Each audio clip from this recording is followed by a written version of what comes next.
واصل أبناء محافظة صعدة توافدهم للتبرع بالدم لإخوانهم المواطنين والذين تعرضوا للاعتداء من قبل العناصر الإرهابية التخريبية، ودعم جهود أبطال القوات المسلحة والأمن لإنهاء فتنة التمرد في محافظتهم.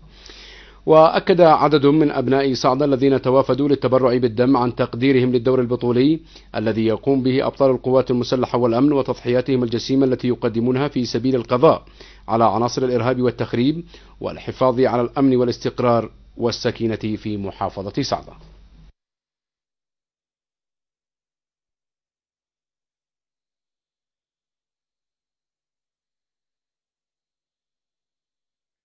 الحمد لله نتبرع لأخواننا نتبرع لأخواننا تعاون وكل حاجة.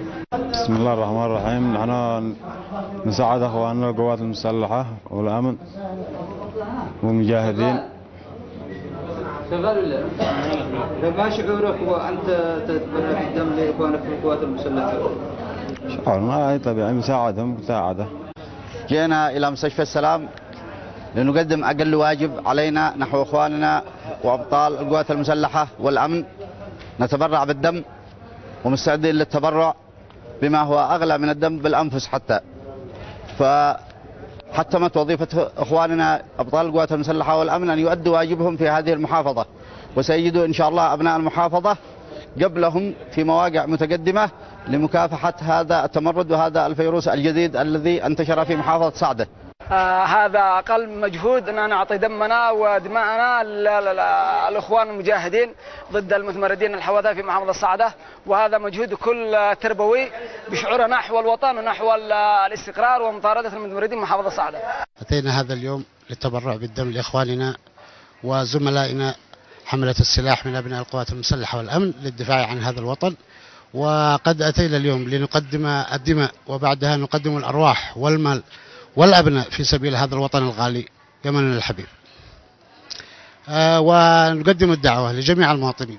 فهذا أقل ما يمكن أن يقدم لإخواننا في القوات المسلحة والأمن في هذه المحنة التي نمر بها في محافظة صعدة، فهذا أقل واجب ممكن أن نقدمه. والله نتبرع بالدم أقل القليل ما نستطيع أن نقدمه لأبطال قواتنا المسلحة الذين يرابطون في المواقع ويقومون بالذود عنا وحماية محافظتنا، وهو يعني أقل ما تمكنا من تقديمه. ولو نستطيع أن نقدم أكثر من هذا الدم ما تأخرنا، لأن هذا واجب ديني أولا، واجب يفرضه علينا حب الوطن.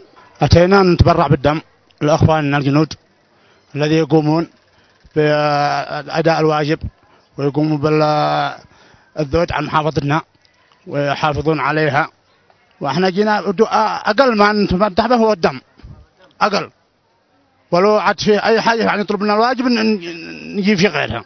وجينا نتبرع بالدم لاخواننا في القوات المسلحه والامن، ونقدم اي خدمه لهم مقابله المحاماه علينا، واحنا نشكرهم جدا من أرواحنا، ونفديهم بالروح والدم، ولا معنى إلا هذا الدم اللي نتبرع به لأخواننا في القوات المسلحة والأمن، وهذا أقل ما نديه ومستعدين نديهم أرواحنا. أتينا اليوم نتبرع بدماءنا، وبكرة إن شاء الله إذا لزم الأمر بندي أرواحنا، لأنه دماء أبنائنا من أخواننا من القوات المسلحة تسال في الأودية وتسفك، فإحنا على الأقل القليل يعني نتبرع بدماءنا أقل ما نملك، وهذا ما نستطيعه، وإذا دعا الواجب فإحنا مستعدين للتضحية بأرواحنا.